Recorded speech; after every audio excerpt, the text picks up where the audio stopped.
Alright, Shalom. This is Yahweh Kanan from Fort Judah coming in with another lesson. This is going to be Mike Rashid, and more people are eating once a day. Cops training for combat, breaks, doing sex, which I'm not going to that. I'm just going to how Judah is coming back into their wisdom, knowledge, and understanding. And watch how he quote the scriptures on how he explains the alpha male and how the society should conduct themselves with all this mass and power which Esau has made carnal in this world. A positive outlet in a proper arena to get it off. You know what I'm saying? When you don't have that, sometimes people act out for no reason. That's why any of y'all pet owners, dog owners or whatever, you gotta go run your dog, run that energy off. If not, they're gonna eat your couch. You know what I mean? And your favorite shoes or whatever. So you gotta, like, it's the same with us. We gotta exercise. We gotta move the body and just be active. Talk about being like ultimate alpha warrior, and I mean, I don't know why nobody would want to do that. So how do you go about doing that without stepping the boundary of being too confident and being cocky and arrogant about yourself? It's a fine line you're treading on, right? That's a good question. The word alpha is just a letter A in the Greek alphabet.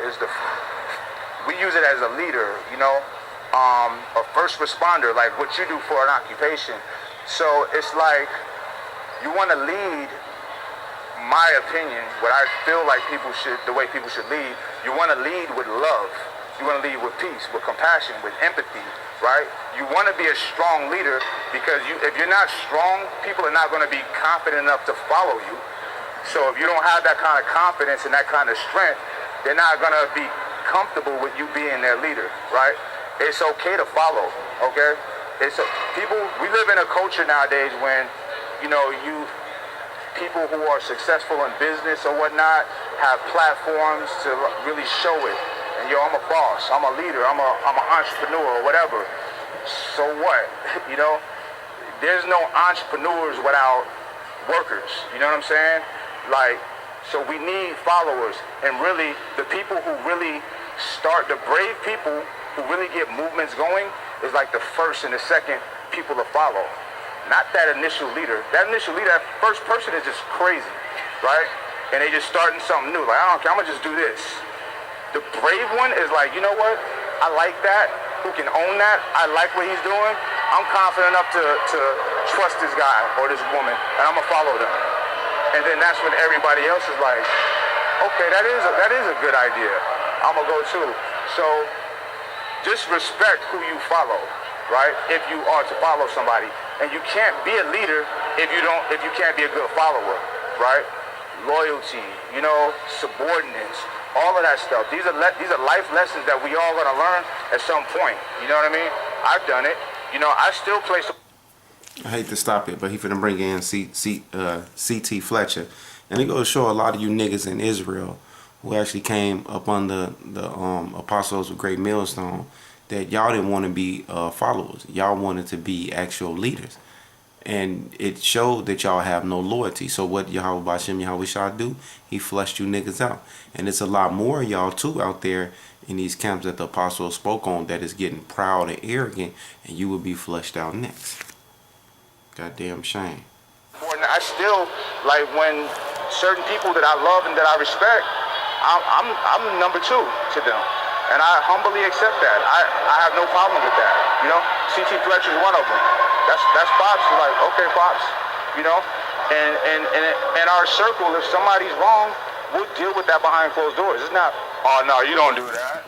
That's not alpha. See, and see, that's another thing that you niggas don't understand that got fleshed out in Great Millstone. We're only speaking about Great Millstone, that y'all want to openly display to the world on, and I'm talking about the nigga Yahweh Kanan from the Avengers, and you other followers that came in that same predicate that he came in on. You supposed to publicly announce, man, get the fuck out of here, you stupid ass niggas.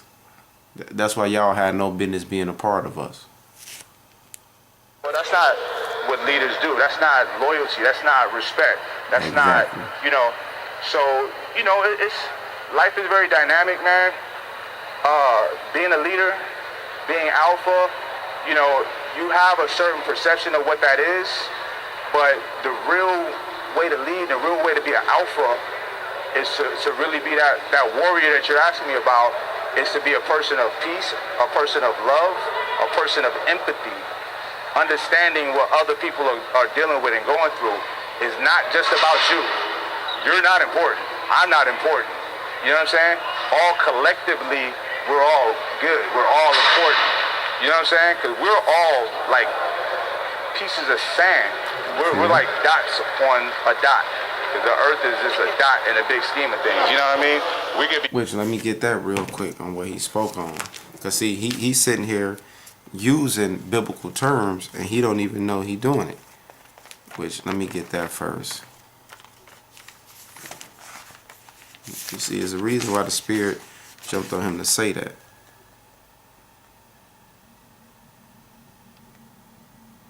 This Hosea 1:10. Yet the number of the children of Israel shall be as the sand of the sea. That's why he said what he said, which cannot be measured nor numbered. And it shall come to pass that in that place where it was said unto them, ye are not my people, there it shall be said unto them, ye are the sons of the living God.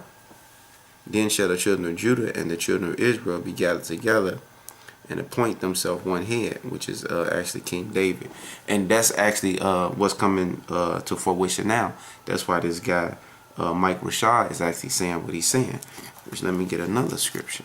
See, everything is spiritual, but you got to be spiritual to understand what is spiritual. This Romans 2:14, because he's going to speak about Solomon next. For when the Gentiles, because he's in a Gentile state of mind, he don't know he's an Israelite, which have not the law, do by nature the things contained in the law, these having not the law are a law unto themselves. So he's actually quoting scriptures that we was told this is our wisdom, this is our understanding in the sight of the nations. Which, let me get that real quick. It's Deuteronomy 4:1. And this is exactly what this man is displaying. And he's a Judite from the tribe of Judah. Same tribe King David and King Solomon came from, which he's going to speak on that next. This Deuteronomy 4:1. And therefore hearken, O Israel, unto the statute and unto the judgment which I teach you, for to do them that ye may live and go in and possess the land which the Lord God of your fathers given you. Now I'm going to jump to 5. Deuteronomy 4:5. Behold, I have taught you statutes and judgment, even as the Lord my God commanded me, that ye should do this in the land whether ye go to possess it. Keep therefore and do them, for this is your wisdom and your understanding in the sight of the nations. That's why he's up there, motivation speaker today, which shall hear all these statutes and say, surely this great nation is a wise and understanding people. See that? And that's exactly what he's displaying. For what nation is there so great, whom has God so nigh unto them, as the Lord our God is in all things that we call upon him for? And what nation is there so great that has statutes and judgment so righteousness as all this law which I set before thee this day? Only take heed to thyself, and keep thy soul diligently, lest thou forget the things which thy eyes have seen, and lest thou depart from the heart all thy days of thy life, but teach them to thy sons and thy sons' sons. So this is exactly what we're supposed to be doing. But let's finish this up. You wiped out real easy. You know what I mean? So, you know, we can't take ourselves too serious, like we're just better than other people, or we're more powerful, and we're not. We're nothing. Think about this. I love like wildlife and animals, and I watch documentaries all the time. And oftentimes I'm like, man, I'm looking at like lions or tigers or elephants, these majestic, beautiful, powerful creatures. I'm like, if you ever look at a tiger, what's more beautiful than a tiger? And not just as it's beautiful, it's so strong, so powerful. Or a dolphin. You know, when you ever have a dream that you're underwater trying to throw punches? It's like I'm so weak. It's like a nightmare to me.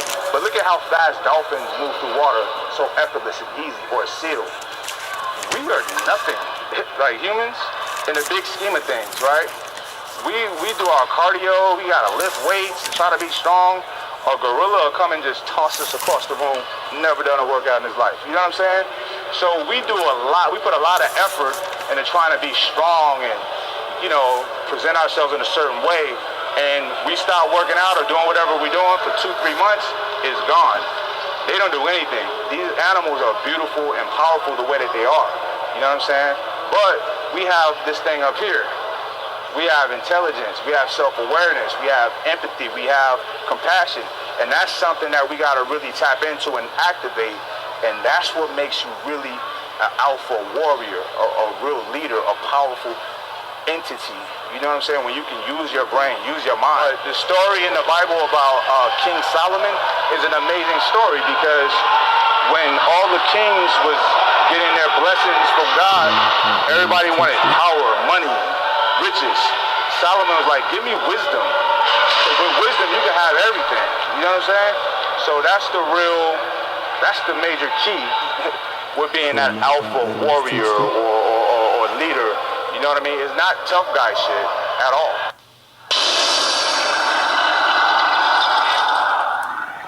So as you can see, he went into King Solomon real quick, and he even spoke about the animals being able to be more mightier. To give you an analogy, shall not the animals teach thee? He even went into showing you how the animals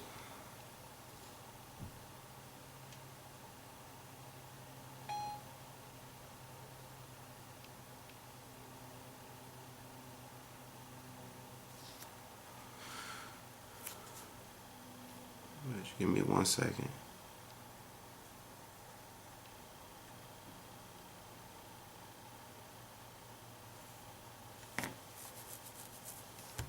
It's Job 12:7. It say, but ask now the beasts, and they shall teach thee, and the fowls of the air, and they shall tell thee. See that? So what is that talking about? That's talking about how you watch the animals, and they even teach you different things. And Esau have done that. That's why he have been able to make certain inventions, even the airplanes watching the birds, the helicopters watching the bees, and his new military equipment and so forth. So Rashad spoke on a lot of different points, but I'm gonna go to Proverbs.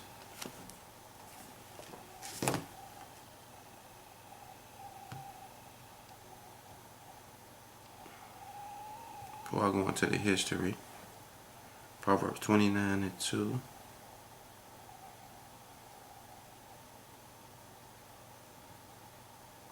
Proverbs 29:2. When the righteous are in authority, the people rejoice. But when the wicked bear rule, the people mourn. And that's exactly what happened.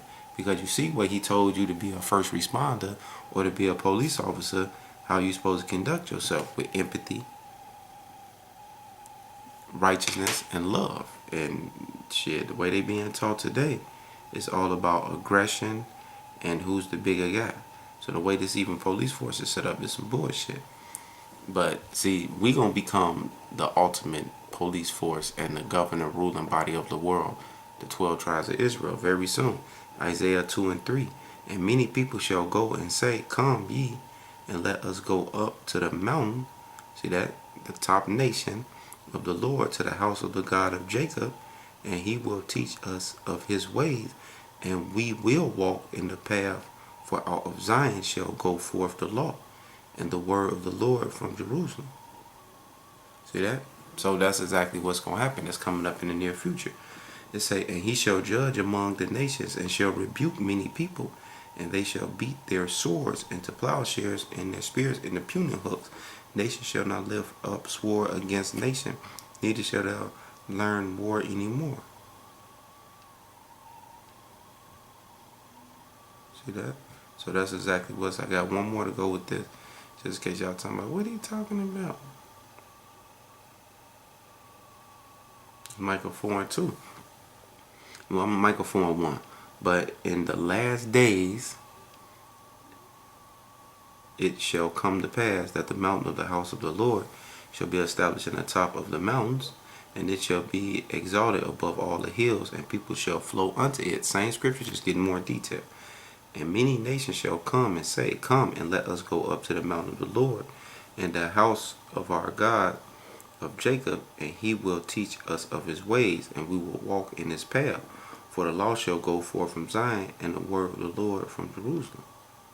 See that? And he shall judge among many people, and rebuke strong nations afar off. And they shall beat their swords into plowshares, and their spears into pruning hooks. Nation shall not lift up a sword against nation, neither shall they learn war anymore. So we're going to be the United Nations. We're going to be the head of the United Nations. And everybody going to be united under us on what the fuck we saying. We're going to put our foot down on these other nations. And they going to know that to be obedient and under the law of us.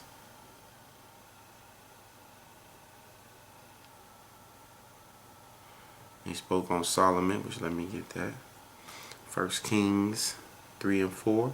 And the king went to Gibeon to sacrifice there, for there was a great high place. 1,000 burnt offerings did Solomon offer upon that altar. In Gibeon the Lord appeared to Solomon in a dream by night. And God said, ask what I shall give thee. And this is the story Rashid was speaking of. And Solomon said, Thou hast shown unto thy servant David my father great mercy, and according as he walked before thee in truth and in righteousness of heart with thee, which is mean lob in the Hebrew, your heart, your mind. And thou hast kept for him this great kindness, that thou hast given him a son to sit on his throne as it is this day. And now, O Lord my God, thou hast made thy servant king instead of David my father, and I am but a little child. I know not how to go out nor come in, meaning to rule the people. And thou servant is in the midst of thou people, which thou hast chosen, a great people that cannot be numbered nor counted for a multitude. Which go back to what Rashid said earlier. The what is it? Hosea 2, I'm sorry, the sand of the sea. Give thou for thy servant an understanding heart to judge thy people, that I may discern between good and bad. For who is able to judge this wise so great a people? So he asked for understanding, like Rashid said. And the speech pleased the Lord, that Solomon had asked this thing. And God said unto him, because thou hast asked this thing, and hast not asked for thyself long life, neither hast asked riches for thyself, nor hast asked the life of thy enemies, but hast asked for thyself understanding to discern judgment. Behold, I have done according to thy word.